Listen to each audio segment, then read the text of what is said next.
my beloved Boss Mike Severa.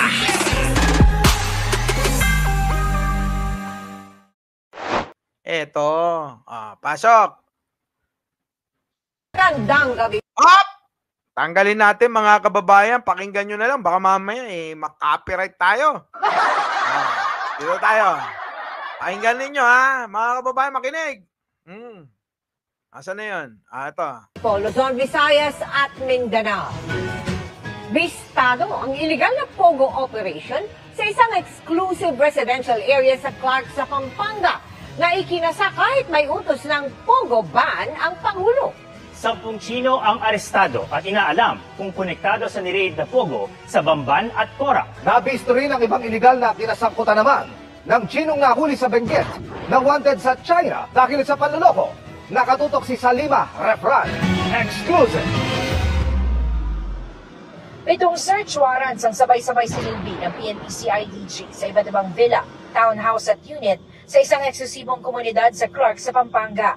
Ang target, maliliit umanong illegal na POGO operation na nagkukubli sa mga residential area. 10 Chinese nationals ang nahuli sa operasyon. Na-recover din ang mga computer, gadgets at cellphones, pati money vaults na ginagamit umano sa kanilang operasyon. Sasailalim sa investigasyon ng mga dayuhan na wala pang pahayag sa ngayon. Ita-turn over sila sa Bureau of Immigration para sa profiling at verification. Samantala, ang Chinese national na naaresto sa operasyon ng Bureau of Immigration sa Tuba, Benguet noong Sabado, pistadong wanted sa China dahil sa malawakang fraud. May Interpol Red Notice siya para sa panluloko sa halos 200,000 tao. Nakapagtangay siya ng 7 billion yuan o halos 56 billion pesos sa China, bukod pa sa pagiging utak umano ng scamming activities ng mga POGO sa bansa.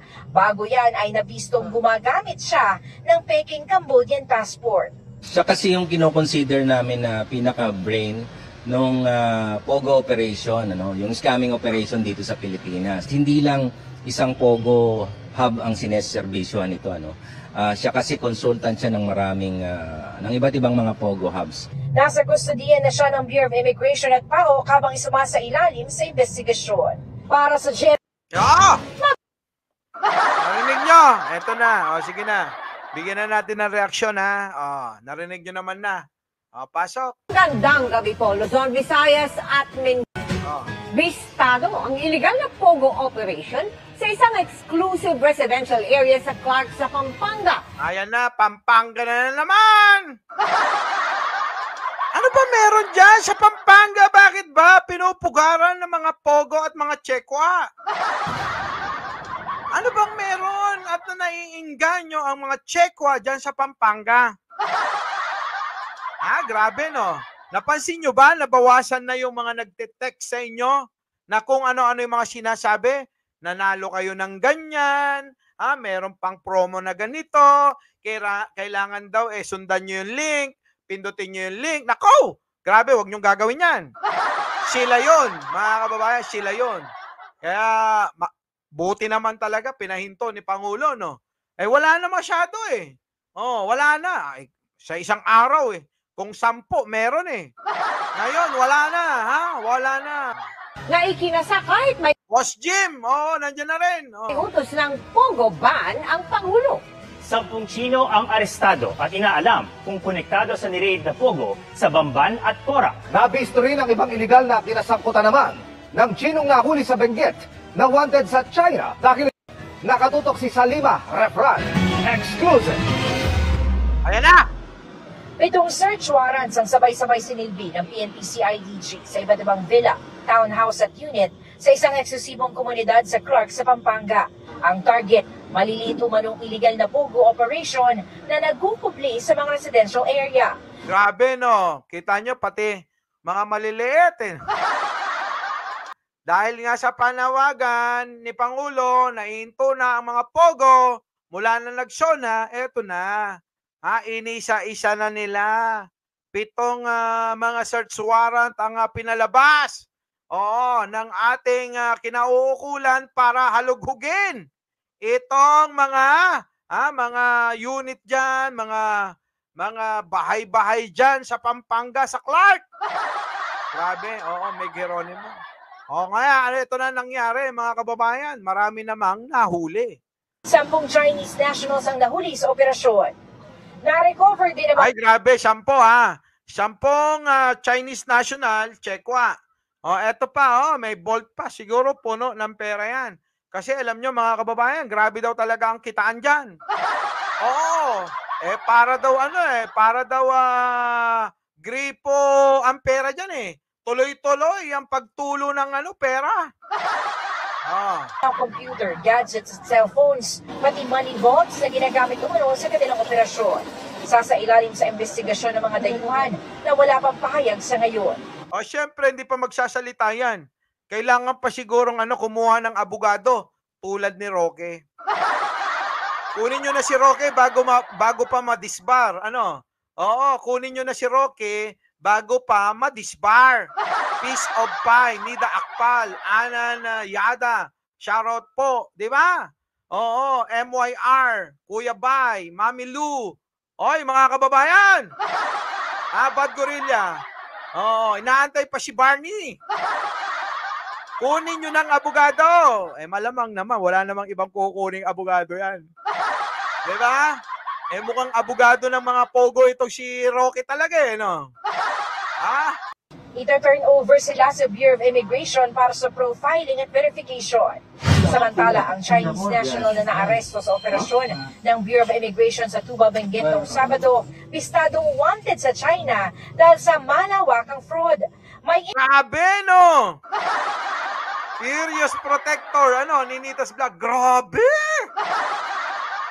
Pero malawakang fraud sa China. Abay, limpak-limpak daw na bilyong-bilyong salapi ang nakulimbat niyan. Grabe, no? O, sige tuloy. Interpol Red Notice siya para sa panluloko sa halos 200,000 tao. 200,000 tao ang naloko sa China. O, netong nagpapanggap pang Cambodian na peke pala ang dokumento at papeles, na siya ay Cambodian. Yung pala, mga kababayan, nagpalit-palit lang, parang si Mangusin. Papalit-palit ng pangalan para takasan yung mga nagawang kasalanan. Ganun talaga, no? Yung mga kriminal, no? Papalit-palit ng mga pangalan. Diba? Kasi hindi ka naman magpapalit ng pangalan kung ikaw naman ay walang tinatakasan. Marami kang tinatakasan. Kaya kailangan magpalit-palit ng pangalan. Tulad ni Michael Yang, dala-dalawa ang pasaporte. Ay hindi naman pala siya, hindi naman pala siya Philippine citizen, abay biglang nagkaroon ng Philippine passport. Diba? Ganon. Katindi itong mga kababayan na mga tropa ni Digong nila. Eva Mendoza. Helen Dunesa. Ikulong na yan si Roque. Emer Benetes. Nelson Gutan.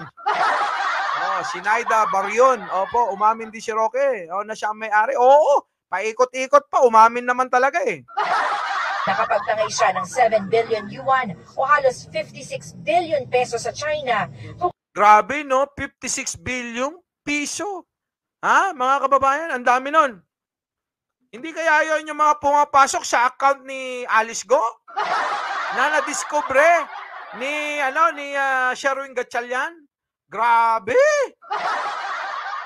Daming pera, no? Okay lang, alam nyo mga kababayan, hindi basihan ang dami ng pera para maging masaya. Oo. Tanungin nyo yung mga mararaming pera. Hindi lahat yan masaya.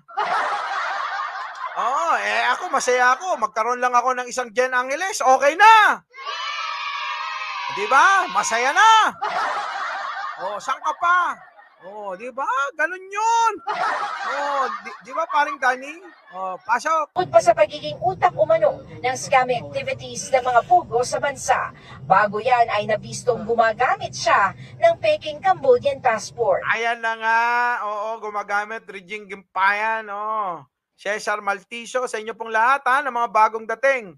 Nakakatakot isipin na dutay yung susunod. Ay! Hindi papayag ang taong bayan yan. Nel Jokson.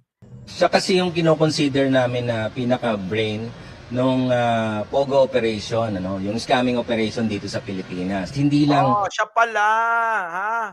Magaling. Rizal de Valenzuela, siya pala. Siya pala. Siya pala! Nang mga magnanakaw ang gobyerno. Sabi ni Rizal de Valenzuela. Nawawala na ang mga pogi sa Pogo, kaso Sogo ang bagsak. Oh, sige, eto na, siya pala. Oh, brain. Oo, siya talaga. isang Pogo hub ang sineserbisyohan nito.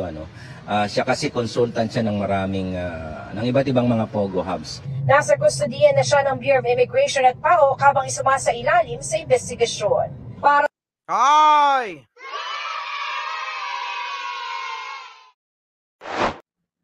Our beloved Boss Mike Severa.